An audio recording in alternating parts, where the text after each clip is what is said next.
কি খবৰ আপোনালোকৰ ভালনে? কিন্তু চাওকচোন এয়া কণ্ট্ৰল দোকানৰ পৰা চেনি 1 কেজি, দাইল 1 কেজি দিছে। আগতে নিমখ দিছিলে, এতিয়া নিমখটো নিদিয়া হ'ল।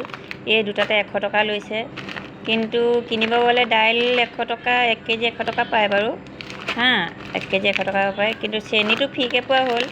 কিন্তু নিমখটো নিদিলে, এই দুটাতে দিছে লৈছে 100 টকা। আগতেও সেই তিনিটাত লৈছিলে 100 টকা, এতিয়া দুটাত লৈছে 100 টকা। আৰু বালক মিঠাতেল, বালক শুনিছে যে বালক মিঠাতেলটো দিয়া কথা আছিলে, নিদিলে। কিন্তু মিঠাতেলটো দিয়াৰ কাৰণে দিয়া হতে ভালেই আছিলে।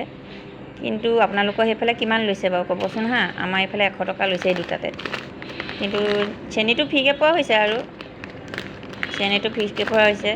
চেনিটো জানেই নহয় কিমান লয় হ'লচেল দোকানত। এতিয়া কিনো ক'ম আৰু ন।